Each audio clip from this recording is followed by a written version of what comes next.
ler do versículo 29 ao versículo 31. Evangelho segundo João, capítulo 1, versículos 29 ao versículo 31, leitura de forma alternada.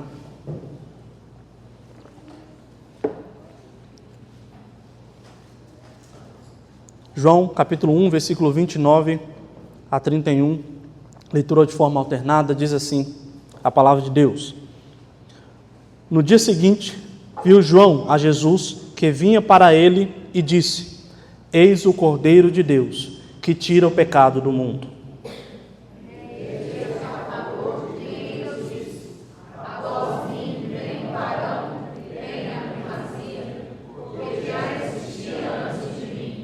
Eu mesmo não o conhecia, mas a fim de que ele fosse manifestado a Israel, vim, por isso, batizando com água. Até aqui, vamos orar mais uma vez.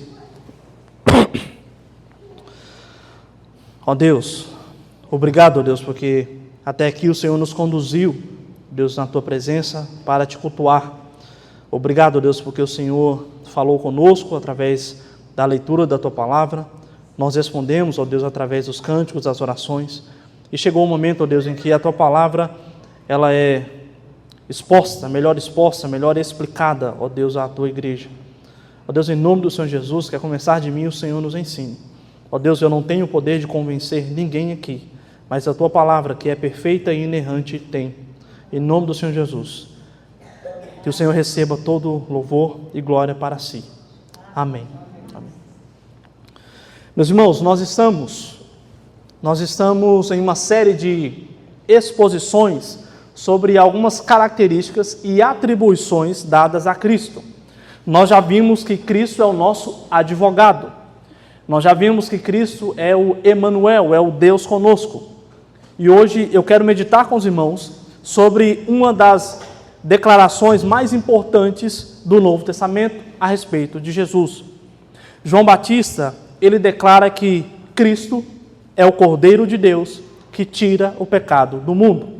E nós veremos, meus irmãos, que essa afirmação, ela possui um significado muito mais profundo do que nós imaginamos, e ela possui, inclusive, um significado atemporal, ou seja, ela não está fixada em um tempo só. A primeira coisa que nós podemos começar a aprender aqui é sobre o objetivo do apóstolo João ao escrever esse evangelho. E uma das coisas que nós não temos muito costume de pensar é, afinal, qual foi o objetivo de João? Ou melhor, por exemplo, qual foi o objetivo de Paulo ao escrever uma carta à igreja em Éfeso? Quando você vai escrever alguma coisa, por exemplo, no WhatsApp, ou mandar um áudio, seja por texto ou seja por áudio, você tem um objetivo. Nem que seja de dar um oi a alguém, ou a determinada pessoa, combinar alguma coisa, enfim. Toda a comunicação, seja pelos diversos meios, ela possui um objetivo. E com os evangelhos isso não é diferente. Por exemplo, é entendido que o objetivo de Mateus é de apresentar Jesus, o Messias, para o povo judeu. Por isso que ele começa mostrando os antepassados de Jesus, como Abraão, o rei Davi. Por isso ele usa tantas citações do Antigo Testamento. Ele está querendo mostrar Jesus para os judeus. Marcos, ele já possui um objetivo diferente. Ele quer mostrar Jesus mais para os gentios, aqueles que não conheciam muito bem as Escrituras no Antigo Testamento. Por isso, o evangelho que ele escreveu é menor, é mais curto, é mais sucinto. Lucas, ele quer registrar o máximo de informação possível sobre Jesus e sobre os seus discípulos. Por isso que ele escreveu 2 livros, o Evangelho segundo Lucas e os Atos dos Apóstolos. E ele escreve bastante, porque ele quer mostrar que o Jesus Deus também é homem. Por esse motivo que, por exemplo, lá no capítulo 3 do Evangelho segundo Lucas, ele traz a genealogia de Jesus também, só que de trás para frente. Ele começa com Jesus e vai voltando até Adão. Ou seja, Jesus, Deus, o segundo Adão, ele é descendente do primeiro Adão, do homem primeiro Adão. E João? Bem, João ele não estava interessado em apresentar o Evangelho da mesma forma que Mateus e Marcos. Ele não estava preocupado se quem iria ler era o judeu ou o gentio. João não quer registrar os acontecimentos históricos sobre Jesus como Lucas. João ele quer defender uma tese, uma ideia muito simples e muito poderosa. Na verdade, João ele acaba complementando o objetivo de Lucas. Lucas ele quer mostrar um Jesus Deus, que também é homem. João quer mostrar um Jesus homem, que também é Deus. Por isso que nos primeiros versos da sua obra, ele já declara o seu objetivo. No princípio era o Verbo. O Verbo estava com Deus e o Verbo era Deus. É como se João dissesse, pronto, é isso aqui que eu vou defender durante toda a minha obra. Que Jesus, esse Jesus que viveu entre nós, ele é Deus. E nós veremos, meus irmãos, que a declaração do profeta João Batista, que nós lemos aqui, sobre Jesus ser o Cordeiro de Deus, isso vai reforçar justamente a ideia do apóstolo João, que Jesus é Deus. Na verdade, João Batista é a primeira testemunha que o apóstolo João usa para afirmar isso. Se você der uma olhada no versículo 15, um pouco antes, diz que João, o João Batista, dá testemunho a respeito dele, ou seja, Jesus. O Evangelho de João, portanto, meus irmãos, quer mostrar que Jesus é Deus, não somente em um pedaço da história, mas Jesus é Deus desde toda a eternidade. E nós veremos que a declaração de João Batista não aponta apenas para o presente, mas quando ele diz que Jesus é o Cordeiro de Deus, ele aponta ao mesmo tempo para o passado, para o presente e para o futuro. É pensando nisso, meus irmãos, que eu quero, a minha proposta aqui nessa noite, é que nós pensemos, melhor dizendo, no peso, na importância dessa declaração de João Batista. Afinal, o que nós devemos aprender sobre essa declaração de que Jesus é o Cordeiro de Deus que tira o pecado do mundo? A primeira coisa que nós devemos aprender é que essa declaração de João Batista é uma declaração antiga. Perceba, naturalmente, a figura de um cordeiro, se você já viu uma imagem de um cordeiro desenhado, a figura de um cordeiro está ligada a alguém inocente que está sendo sacrificado. No Antigo Testamento, pegava-se um cordeiro, o primogênito, de 1 ano, sem defeito, sem mancha, e sacrificava. Ou seja, isso trazia a imagem de alguém puro, inocente, sendo punido, sendo sacrificado no lugar de um culpado. Mas o interessante é que quando João Batista afirma que Jesus é o Cordeiro de Deus, ele não está apontando apenas para o que ia acontecer 3 anos depois. Mas essa afirmação, meus irmãos, por incrível que pareça, aponta também para o passado. Segundo alguns comentaristas, alguns vão dizer que essa declaração de João Batista aponta justamente para o Antigo Testamento. Por exemplo, no início da narrativa, lá em Gênesis no capítulo 3, versículo 15, Deus declara que ele mandaria um inocente, um cordeiro, e esse cordeiro esmagaria a cabeça da serpente, mas que ao mesmo tempo, esse descendente seria ferido. E geralmente, um ferimento naquela época de uma serpente significava morte. Ou seja, desde o início, desde Gênesis, o texto que nós lemos aqui na liturgia, nós temos o que é chamado de proto-evangelho, o início do evangelho, como se fosse ali uma sementinha sendo plantada, a semente a respeito do cordeiro que iria ser sacrificado. Ainda no capítulo 3 de Gênesis, no versículo 21, depois de Deus aplicar as sentenças a cada um por causa do seu pecado, é dito que Deus faz roupas novas, de pele, para Adão e Eva. Logicamente, então, pressupõe-se que houve morte. Morte para que eles pudessem receber as suas novas vestes. Ou, como Paulo vai dizer na sua carta aos Efésios, no capítulo 4, vestes de um novo homem. Um pouco mais à frente na história, nós temos então a instituição da Páscoa, lá no Egito, pouco antes ali da 10ª praga. A Páscoa, ela deveria ser comemorada com a morte de um cordeiro. E todos da família deveriam comer desse cordeiro. E o sangue do cordeiro deveria ser usado para marcar a casa do povo de Deus. Então nós temos o povo, através da morte do cordeiro, comendo da carne do cordeiro e usando o sangue do cordeiro como uma marca para que eles fossem salvos da morte.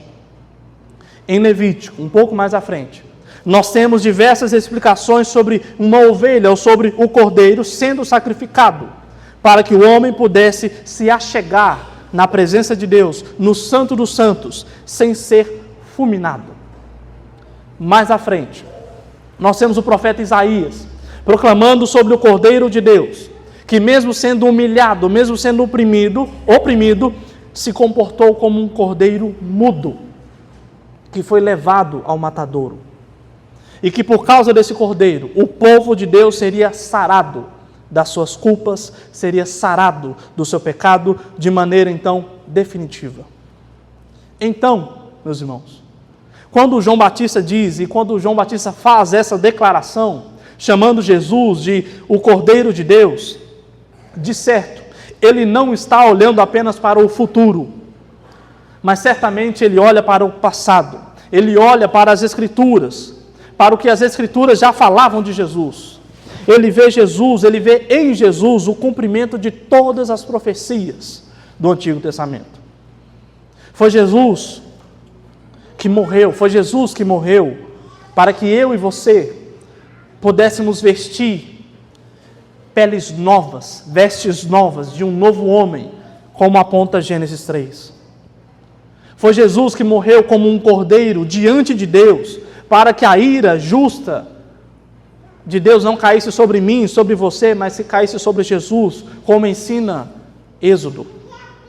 Foi Jesus que, mesmo sendo inocente, foi humilhado, insultado por pecadores, e mesmo sendo Deus, mesmo sendo onipotente, ainda assim, ele foi sacrificado no meu e no seu lugar, como profetizou o profeta Isaías.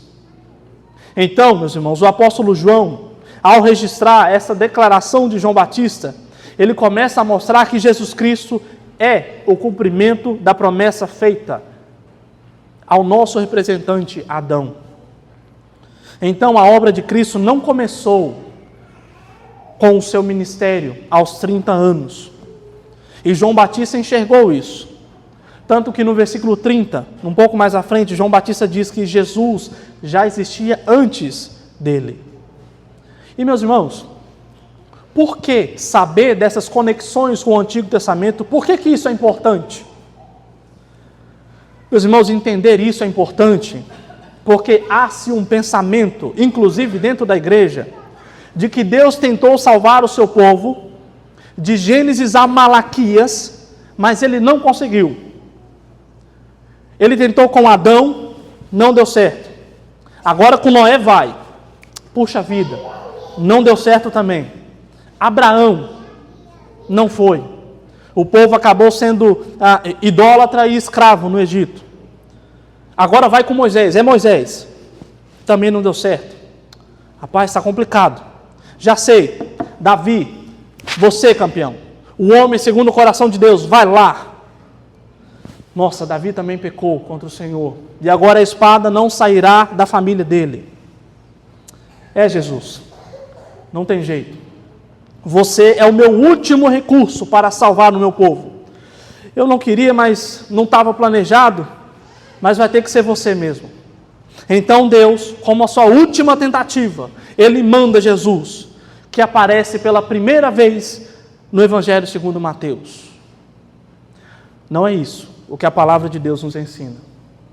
A palavra de Deus nos ensina que Deus nunca perdeu o controle de nenhum dos seus planos. Toda a história prepara o caminho para o Cordeiro.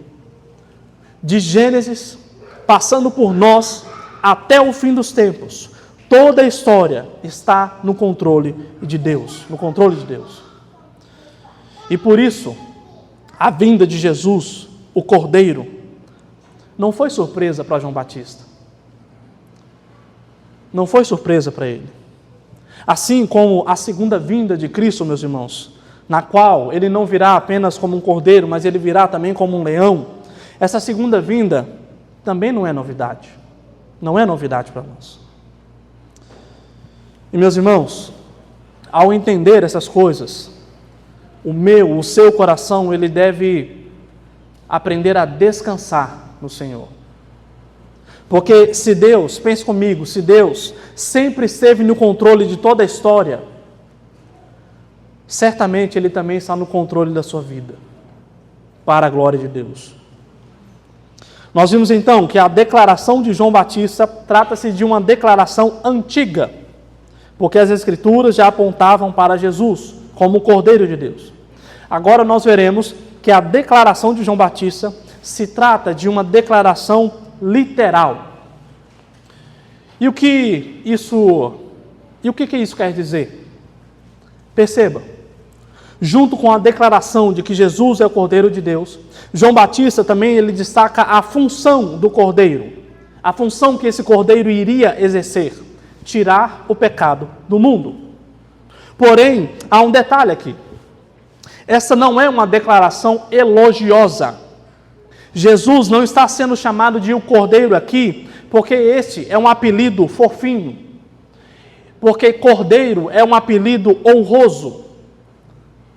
Não. João, ao dizer que Jesus é o Cordeiro de Deus, ele apenas está descrevendo um fato. Ele está apenas declarando o que literalmente iria acontecer. Note, a soma do adjetivo cordeiro, com o objetivo desse cordeiro, que é de tirar o pecado do mundo, é como se João Batista dissesse o seguinte: este santo homem Deus, ele será morto. Ele será morto como um dos cordeiros que nós costumamos a matar. E ele será morto para que os pecados do povo de Deus sejam pagos. Essa declaração, meus irmãos, ela é tão forte, que logo mais à frente, no verso 36, ele repete a frase: eis o Cordeiro de Deus. E imediatamente, dois dos discípulos de João, entendem o que ele quer dizer. E por isso eles então passam a seguir agora Jesus, com o consentimento de João Batista. Os discípulos de João Batista entendem que o santo homem Deus, de alguma forma, se sacrificaria pelo seu povo. E por isso eles passam a seguir a Jesus. E entendam uma coisa aqui, talvez isso seja um pouco diferente na nossa cabeça ocidental. Na perspectiva de um judeu, a cena de um cordeiro sendo literalmente sacrificado não é bonita, mas é necessária. Imagine você, uma nação inteira, trazendo o seu animal para sacrificar no templo. Imagine só nós aqui, cada um trazendo um animal para matar aqui na frente. O sacerdote, meus irmãos, ficava ensopado de sangue. O sangue escorria por todo o altar.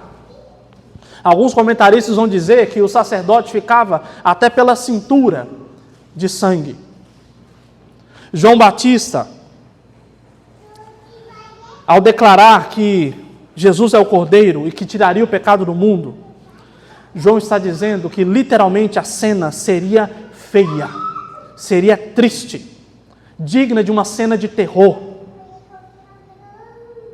Quando Adão e Eva foram cobertos da sua vergonha com pele, houve ali pela primeira vez morte de um inocente, derramou sangue ali.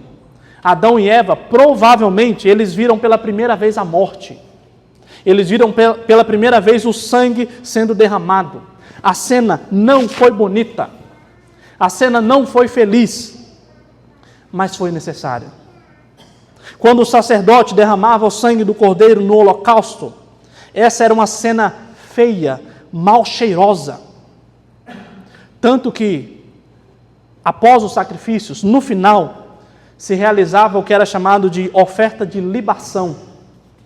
Esse ritual consistia em lavar o local dos sacrifícios com vinho ou com óleos essenciais, como forma de adoração e agradecimento ao Senhor pelo perdão. Então, depois dos sacrifícios, Na parte final, aquele local cheio de sangue, cheiro de morte, era lavado. E ele ficava com um aroma mais agradável. É por isso que Paulo vai dizer na sua carta a Timóteo, já no final da sua vida, ele vai dizer o seguinte: já estou sendo oferecido como oferta de libação.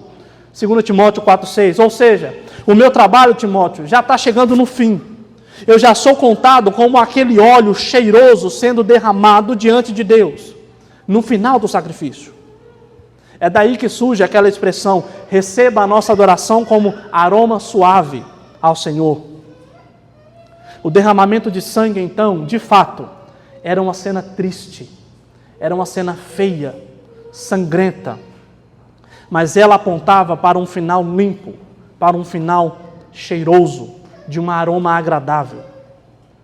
Quando Salomão sacrifica a Deus 120 mil ovelhas, apesar de ser um gesto de louvor a Deus, isso não foi uma cena poética, isso não foi uma cena bonita. Imagine a cena.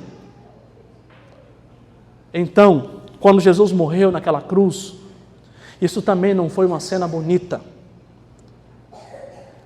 Mas foi ainda pior, porque ao contrário do que muitos pensam, a crucificação de Jesus não foi feia simplesmente por causa da dor física, não foi feia simplesmente por causa do sangue jorrando das feridas de Jesus.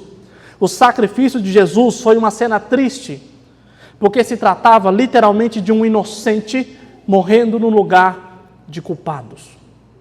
Era o santo homem Deus morrendo por pecadores. Portanto, essa declaração de que Jesus é o Cordeiro de Deus, ela não poderia ser mais literal. Ele de fato foi o Cordeiro de Deus que tirou o pecado do mundo. Mas novamente, por que, Diego? Por que entender que essa declaração se trata de algo literal? Por que isso é importante? Entender isso, meus irmãos, é necessário, porque muitos se esqueceram de algo muito importante chamado consequência do pecado. As pessoas, a começar das crianças, dos menores, elas já se esqueceram que o pecado tem consequências. Falei o que não devia. Tá tudo bem. Deus apaga, o tempo apaga, melhor dizendo. Bati, desobedeci, roubei, tratei mal, está tudo bem. Basta pedir desculpas no meu coração e vai ficar por isso mesmo. O problema, meus irmãos, é que não há nenhum lugar nas Escrituras que Deus deixou de aplicar as consequências pelo pecado. Nós mencionamos isso aqui nessa semana. Quando o povo adorou um bezerro de ouro e Moisés foi pedir perdão em nome do povo, Deus responde: tudo bem, eu perdoo. Mas a consequência por esse pecado vai vir no tempo certo. Eu perdoo, mas a consequência pela idolatria virá no tempo certo. Êxodo 32, verso 34. Deus não deixou de aplicar as consequências do meu e do seu pecado. O que aconteceu é que Ele aplicou as consequências do meu e do seu pecado em Jesus. A cena foi triste, a cena foi feia, literalmente, mas ela foi necessária. Necessária segundo os propósitos de Deus. Vimos até aqui então que a declaração de João Batista, ela é antiga, porque Jesus, desde a eternidade, foi o sacrifício perfeito. Vimos que essa declaração de João Batista também é literal, porque literalmente Jesus sofreu as consequências do nosso pecado. Agora, por último, nós veremos que a declaração de João Batista é uma declaração vitoriosa. E perceba algo interessante aqui. Ao que parece, essa declaração de João Batista sobre o Cordeiro de Deus, ela pode ser analisada não somente no aspecto do discurso, mas ela também pode ser vista de maneira temporal. Deixe-me explicar. A primeira perspectiva da declaração de João Batista, que nós vimos agora há pouco, é que ela se trata de uma afirmação antiga, porque o cumprimento é o cumprimento das profecias do Antigo Testamento. Logo, o discurso de João Batista aponta para o passado. Na segunda perspectiva que nós vimos, a afirmação de João Batista também é literal. Jesus é literalmente o Cordeiro de Deus que tira o pecado do mundo. Ou seja, isso aponta para a sua função no presente. Ele é o Cordeiro de Deus. Então, ao mesmo tempo, João Batista apontou para o passado e para o presente, mas agora veremos que ele também aponta para o futuro. Note que os líderes religiosos daquela época, Judas, o traidor, e até mesmo Satanás, eles acreditavam que a morte de Jesus seria a derrota de Deus. Vamos matar o Filho de Deus, para que ele não interfira nos nossos planos. Mas o mais impressionante é que pelo menos 3 anos antes de Jesus ser morto, João Batista já havia visto e falado que o vitorioso, na verdade, seria Jesus, seria o Cordeiro. Porque quando João Batista diz, esse é o Cordeiro de Deus que tira o pecado do mundo, ele não diz, esse é o Cordeiro de Deus que possivelmente conseguirá tirar o pecado do mundo. João Batista, ele apenas, meus irmãos, afirma, ele é o Cordeiro de Deus. Não apenas no passado, quando nós lembramos das profecias. Ele é o Cordeiro de Deus não apenas no presente, nos lembrando da justificação pelo Cordeiro. João também aponta para o futuro, nos lembrando que Jesus, ele iria sim tirar a culpa do pecado do seu povo. A vitória, meus irmãos, já estava garantida. Não havia outra alternativa, não havia uma possibilidade. João apenas descreve um fato: a vitória é do Senhor. Mas essa fala, meus irmãos, de João Batista, ela pode ser ainda mais especial do que as outras duas, do que as duas perspectivas que nós vimos agora há pouco. Porque ela aponta não apenas para os 3 anos depois, na qual Jesus iria ser morto, sepultado e ressuscitado em 3 dias. Mas a fala de João Batista aponta para a vitória certa, ainda mais no futuro. Ela aponta para a vitória de Cristo na sua segunda vinda. As Escrituras confirmam, na carta aos Hebreus, no capítulo 9, que assim como Cristo ofereceu-se como sacrifício para tirar o pecado de muitos, ele aparecerá pela segunda vez, não mais para retirar o pecado do seu povo, mas ele virá para encontrar com o seu povo. Isso é confirmado por João, quando ele viu exatamente essa cena. Ele vai dizer no capítulo 5, versículo 12, que nós lemos, que quando Jesus abre o livro, simbolizando a sua autoridade como juiz, milhões de anjos cantam de uma vez só: digno é o Cordeiro, que foi morto, de receber o poder, a riqueza, a sabedoria, a força, a honra, a glória e o louvor. E como se não bastasse, a declaração de João Batista aponta não somente para a vitória do Cordeiro na segunda vinda, mas ela também aponta para a vitória do povo de Deus em Cristo, juntamente com o Cordeiro. Um pouco mais à frente, no capítulo 17 do livro do Apocalipse, no capítulo 17, versículo 14, João diz: pelejarão eles contra o Cordeiro, e o Cordeiro os vencerá, pois é o Senhor dos senhores e o Rei dos reis. Vencerão também os chamados, eleitos e fiéis que se acham com ele. Aqui, meus irmãos, os eleitos, aqueles pelos quais o Cordeiro tirou a culpa do pecado, eles também são como vitoriosos, juntamente com Cristo Jesus. Algo então, meus irmãos, que nós podemos perceber, que o fato do nosso Senhor Jesus Cristo ser o Cordeiro de Deus, aquele que venceu e vencerá, isso deve nos trazer segurança quanto ao futuro. A título de exemplo, existe algo impressionante que Paulo destaca sobre Abraão na sua carta aos Romanos, no capítulo 4. Paulo diz que quando Deus chama o então Abrão, Deus faz a ele muitas promessas sobre uma terra, sobre uma numerosa descendência e sobre ele ser uma bênção para todo mundo.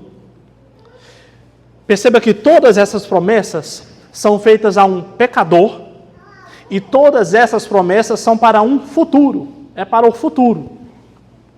Mas algo que Paulo destaca sobre Abraão é que Abraão creu. E isso lhe foi creditado, imputado como justiça. E o sentido de crer ali não é o de simplesmente acreditar que pode acontecer, vai que acontece. Mas o sentido de crer ali é de ter tanta certeza que a ação mais lógica, de fato, é deixar a sua terra, deixar os seus parentes e seguir para onde Deus está mandando. Era um fato. O Senhor prometeu, ele creu. Vai acontecer. Ao que parece, meus irmãos, tantos servos de Deus tiveram a mesma certeza. João Batista teve a mesma certeza.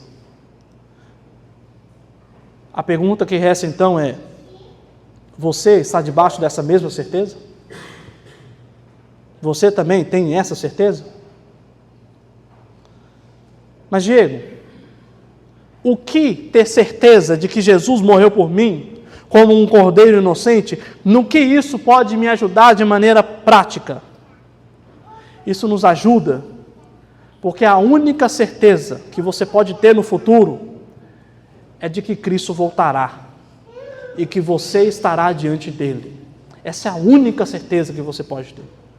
Nós não temos certeza do amanhã, se eu estarei vivo, se você estará saudável o ano que vem, no mês que vem, nós não sabemos. Mas temos certeza de que Cristo venceu a morte e o pecado por nós.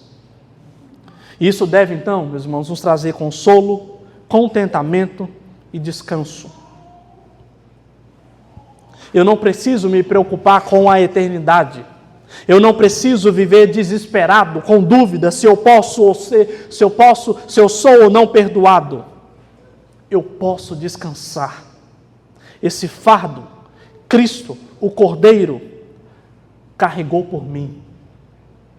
Essa certeza, Cristo, o Cordeiro, conquistou por mim, conquistou por você. E aqui eu quero já partir para a conclusão de algumas aplicações. De fato, João Batista, então, ele traz à tona, em uma frase, todas as profecias a respeito de Jesus. Ele traz à tona a nossa condição presente de justificados pelo Cordeiro. E ele nos relembra da vitória que nós temos juntamente com Cristo. E, novamente, como que isso se aplica a nós? Como que isso se aplica a mim e a você? Meus irmãos, nós vivemos em uma época em que as pessoas se entregaram ao desespero, à ansiedade, por medo. Muitos olham para o que aconteceu, para o passado, para o presente e para o futuro, e a conclusão é uma só. Parece que nós vivemos uma vida corrida, cansativa e aleatória. O que nos resta é a incerteza do futuro. O que nos resta é só sofrimento, e isso cansa demais. Pessoas estão desfazendo casamentos com o discurso de que a vida é uma só. Eu preciso aproveitar mais, porque eu não sei o dia do amanhã.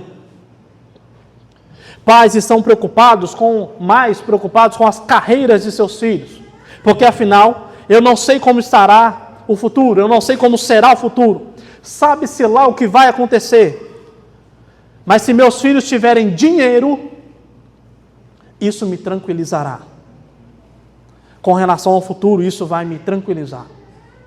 E com relação ao presente, não é menos preocupante. Quantos irmãos se esqueceram de que Cristo está aqui presente? E por causa disso, quantas pessoas podem estar vivendo, mesmo frequentando uma igreja, e eu não sei da sua vida, mas quantas pessoas podem estar vivendo uma vida de pecado, pensando que Deus punia o pecado só lá no passado, só lá no Antigo Testamento, e Ele vai estar só lá no futuro. Lá na frente eu me resolvo com Deus. Depois, no futuro, eu me resolvo com Deus. Agora não tem nada a ver. Não tem nada a ver. Pois saiba que Cristo está. Ele estava no passado, Ele está no presente e vai estar no futuro também. E para esses que estão se auto-enganando em uma vida de pecado, meu irmão, a Escritura me obriga a dizer, não é porque eu quero, mas a Escritura me obriga a dizer, Cristo está no presente, sentindo nojo do pecado que não é arrependido e do pecado que não é confessado. E não se engane, Deus sente nojo do pecado não arrependido e do pecado não confessado. Uma das frases mais tristes com relação ao povo de Deus foi dita pelo profeta Jeremias. Jerusalém pecou gravemente e por isso se tornou repugnante, impura.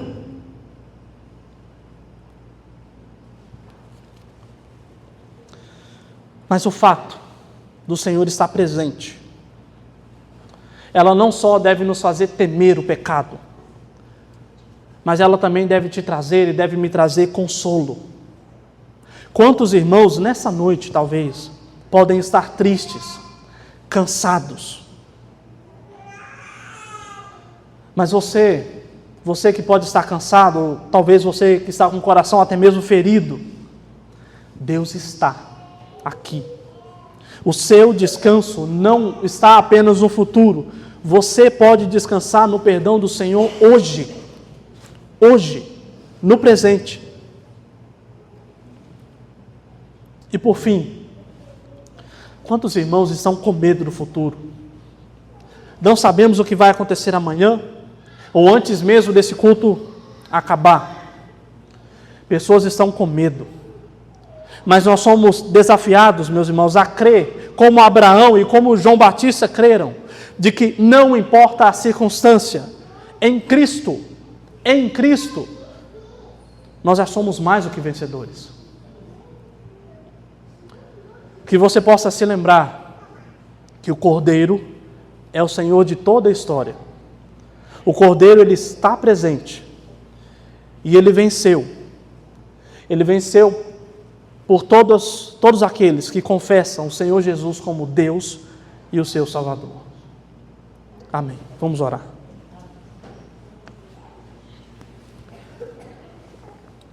Amado Deus, obrigado, Senhor, pela Tua Palavra.